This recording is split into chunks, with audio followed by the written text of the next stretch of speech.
Life, culture and current events from a biblical perspective. 2020 with Neil Johnson on Vision.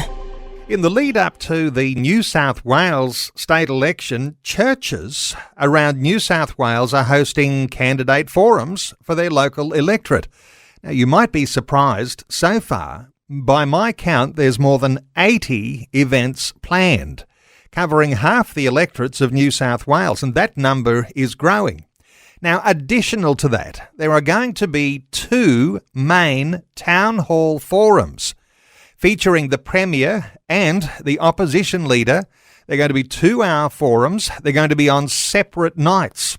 We're going to find out about these candidate forums, about those main town hall forums. This could be very informative, especially for listeners throughout New South Wales. Monica Doumit is Director of Public Affairs and Engagement with the Catholic Archdiocese of Sydney. Monica, welcome along to 2020. Lovely to be with you. Monica, I don't know whether this is unprecedented, but candidate forums all over the state in churches, and you've got these key forums, town hall forums with the Premier and the opposition leader, and these are going to be church-run operations. This is something we've not heard of before. Absolutely. I certainly don't remember it, at least in my lifetime, occurring, and the fact that they're being held in places all across the state, also these big candidate forums, I think demonstrates the desire of each of the major parties to win the quote-unquote religious vote. So I think this is a great opportunity for us to really speak to those of our leaders and those who are seeking our vote and seeking to lead about the issues that are important to communities of faith and people of faith. Now, I'm going to give a couple of websites at the end of our conversation, and for listeners, an opportunity to lock in what you can do locally to access candidates in your own electorate. But there'll be lots of people, no doubt, turning up to those ones with the Premier and the opposition leader. These are the ones you're mainly focused on. Give us an insight here, Monica, because it's not just Christian churches who are interested here, but because of religious freedom issues, there's all sorts of faith groups involved. Yeah, so one of the extraordinary things that has happened over the last few years is that we've realised that there are a lot of these issues, a lot of social issues that concern not only people of the Christian faith, but of other faiths as well. When we look at issues like abortion and euthanasia, both of those debates we had during this term of Parliament, the seemingly relentless attacks on religious freedom, talks about bans on conversion therapy and other things, there is a lot of common ground between the Christian faiths and some of the other faiths. So these 2 big town hall events will not only feature various Christian denominations, but there'll also be an Islamic leader there, a Hindu leader, a Buddhist leader, a Jewish leader, so that the Premier and the opposition leader can hear questions from a broad range of people that represent people of faith generally in this state and the concerns of people of faith. Monica, the moderators, there's going to be a panel of them. They're going to be are they a cross-section of the different faith communities? Where are the panel of moderators coming from?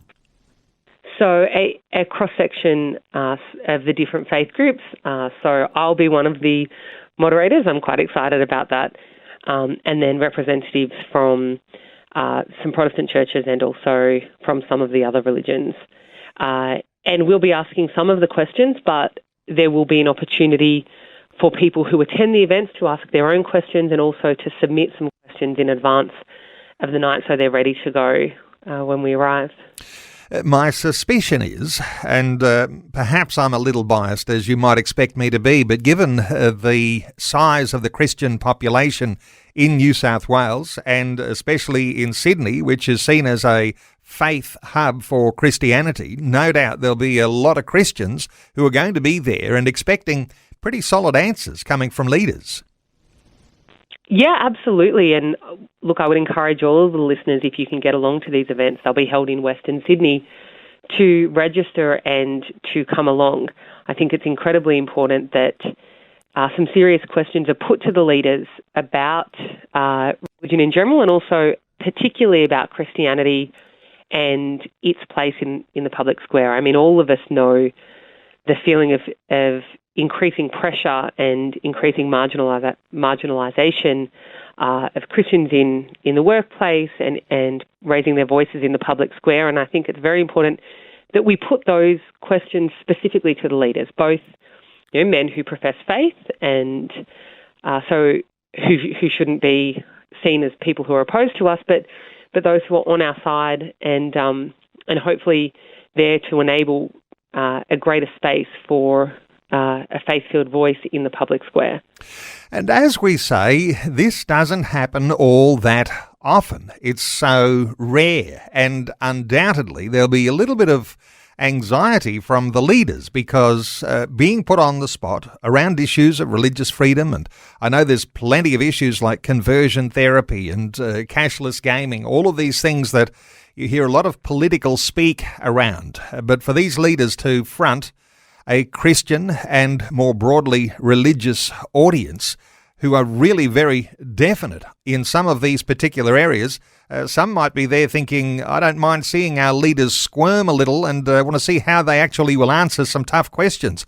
Is that the sort of feeling you might get from people you're talking to? Well, I would hope so. I think that if we're all just sitting down for a friendly cup of tea, then there's probably other things people want to be doing on a weeknight.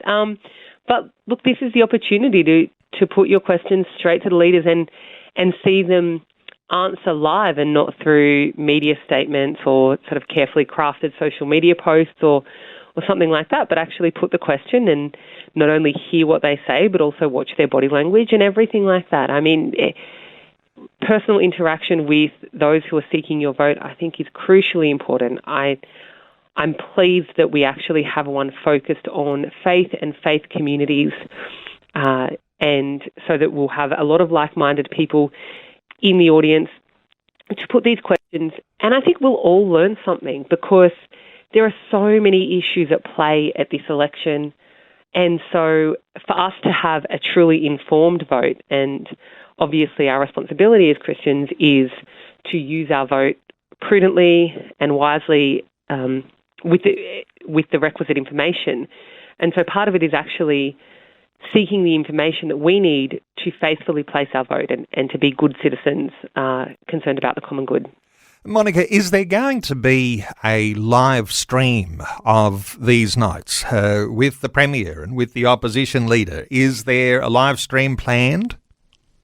My understanding is that they will actually be screened on one of the Sky News channels. So they're going to be screened on a Sky News channel. You can watch them on television. That was going to be my next question, because some of these town hall debates, they're very well attended and they're very well watched by people broadly when those issues around what's coming up for the election are being addressed by leaders. Now, just how does this happen? You've got your panel of operators. If you are registered to be there in the audience, you'll have an opportunity to pose your own question, and then the panel will put those questions to the leaders. Is that the way that works? Absolutely. And as I understand it, there'll also be some time for questions from the floor as well. And the Premier and the opposition leader, they'll be backed up by some members of their cabinet and the shadow cabinet addressing things so you can really get a broad response to your question? Yeah, absolutely, because there are some areas that will be specific to whether it's the health minister or shadow health minister that deal with education, that deal with finance. And so we should actually not just be seeking answers from our leaders, but also those who will have responsibility in other areas. As you would know, we don't vote for the leader. We vote for our local member. And so it's important to hear from other voices as well. Monica, what's your encouragement to listeners? Now, there's these 2 town hall forums, and we'll tell listeners how they can book to be a part of that, register to be a part of that. But there's also these 80-odd other forums that are happening around the state where you've got access to candidates locally. What's your encouragement to those listening to our conversation today to take advantage of this opportunity? It doesn't happen very often. I would say if you can get along to one of these forums, then please go. So the two big ones will be in Western Sydney around Parramatta. If that's not your area, there are also a number of events that will be hosted by Freedom for Faith in individual electorates where you're not going to be talking to the Premier or the opposition leader, but the people who will be on the ballot that you get to vote on the 25th of March. So the people standing for election in your local area. The reason that those people are incredibly important is because particularly when conscience votes arise in Parliament, it's their individual beliefs that end up informing those votes. So if you think back just in the last term of Parliament, we had the abortion vote, we had the euthanasia vote, and each member was able to vote their own conscience in that. So it's important that you know what the conscience is of those people who are asking for your vote. So I think these are a great initiative. There'll be events in pretty much every single electorate across the state. So I would encourage you to go meet those who are asking for your vote, identify yourself as a person of faith, and let them know the things that are most important to you. If you can't attend these events, a lot of them will be live streamed, but also have a chat to the people asking for your vote anyway. They'll be out, in shopping centres, at train stations, and all of those things in the next few weeks, seeking your vote.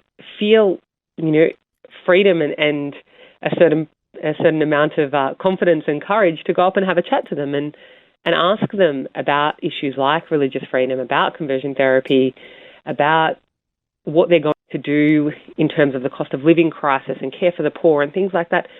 Have these conversations now before the election, because once they're voted in, it's much more difficult to keep them accountable. After all, politicians are people too, and the New South Wales election is not too far off at all. And this week, these events are really going to be moving into full steam. The Liberal Town Hall meeting is on the 22nd, and the Labor Town Hall meeting will be on the 27th. Now, there's two websites I'll give to you. The first one about the big one with the Premier and the opposition leader, communities.faith. Communities.faith.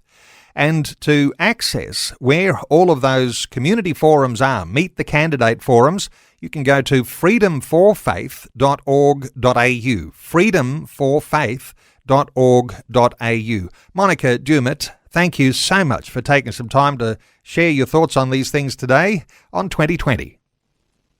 Thanks for having me. Thanks for taking time to listen to this audio on demand from Vision Christian Media. To find out more about us, go to vision.org.au.